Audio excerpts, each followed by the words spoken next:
The legacy of St. Regis informs many things, and one of the things that it informs are the little events, activities and programs that help tell the St. Regis story and which engage with our customers, which our guests love to participate in.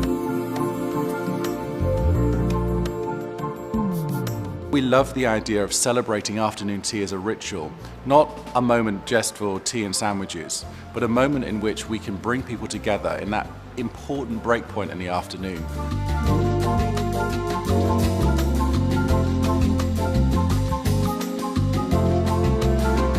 When you think about cultures that engage in gathering, in social connection, this part of the world is famous for it.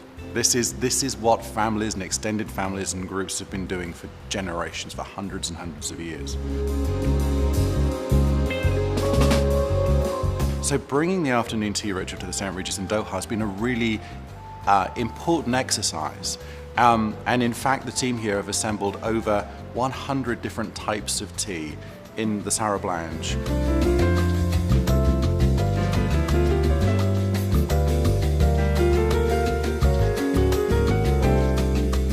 We're really lucky that in the late 1920s, Vincent Astor went to Paris and came back with a young bartender called Fernand Petiot. Fernand Petiot had been working in a Paris bar in Paris, and he'd been starting to mix tomato juice and vodka. When he got to New York, he worked on that a little harder and produced a spicy tomato and vodka cocktail that we know today as the Bloody Mary. When we were thinking about what does the Bloody Mary look like when it's in the Gulf region, when it's in Doha, it was very clear that those spices that maybe come from Tabasco and Worcester sauce in the original recipe can be changed to that reflect the spice route.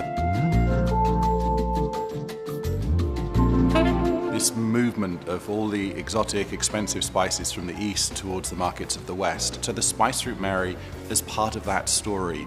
It's got the spices of North Africa, it's got the spices of Asia coming together to give a really fiery, peppery flavor that is unique to this part of the world, yet at the same time enhances and tells that Bloody Mary tradition.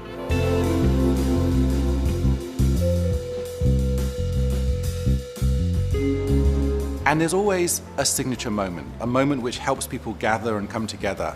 And here, as in many St. Regis's, it's about reviving a tradition that started in the champagne houses of northern France.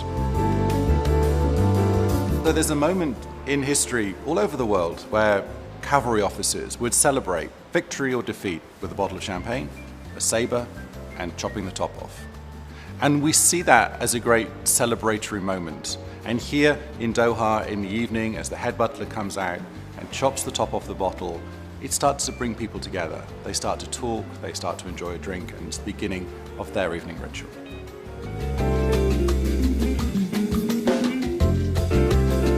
The St. Regis evening ritual is different in every single hotel, but it's a way which allows us to transition, to move the hotel from one phase to the next. It affects the lighting, some of the uniform items that the staff wear.